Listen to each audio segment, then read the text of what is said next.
Bonjour, je m'appelle Pierre Collat, j'habite Roussillon, je travaille le bois et spécifiquement les bois précieux. Je m'appelle Vincent Givogre, je suis sculpteur sur bois, pierre et métal à Pernes-les-Fontaines, dans le Vaucluse.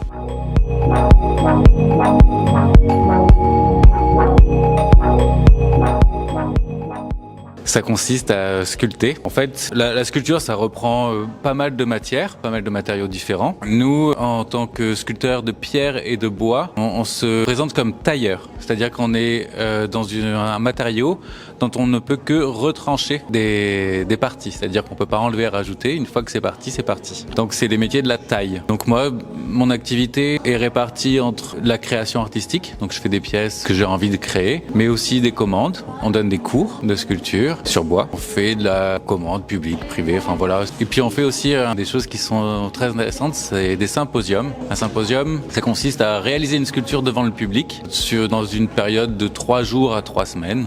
Et c'est toujours des bons moments d'échange.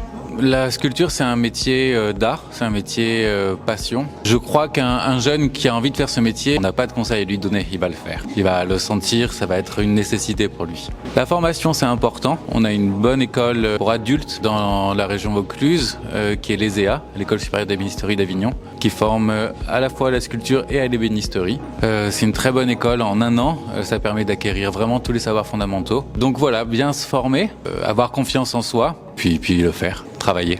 Que j'ai commencé à travailler sous forme de marqueterie à mes débuts et que j'ai développé de manière cintrée pour en faire un travail sculptural. Alors aujourd'hui, par exemple, je présente un travail très classique devant moi où je montre différents échiquiers, toutes des pièces uniques, faites dans des bois d'ébène, d'érable, de sycomore, mais je fais aussi du cintrage, de la sculpture et en fait, j'ai pas le temps de m'ennuyer. J'exerce un métier passion parce que j'ai su le faire évoluer. C'est-à-dire que j'ai démarré sur des techniques apprises dans une école métier d'art lorsque j'étais à Montréal. On peut très bien aussi suivre cette formation-là en France, mais j'ai su le faire évoluer pour moi-même avoir une certaine excitation dans mon travail et c'est pour ça que j'ai choisi de travailler, de ne plus travailler qu'en 2 dimensions et travailler aussi en 3 dimensions. Ce type de pièce-là, étant quand même un ancien voileux, c'est un lien avec ma passion, la voile, mon ancienne passion, et c'est quelque chose que j'ai élaboré lorsque j'étais encore en formation, quelque chose qui n'existait pas, parce que travailler la marqueterie en 3 dimensions dans des épaisseurs extra fines, c'est un bon challenge et c'est quelque chose qu'on a mis au point à l'époque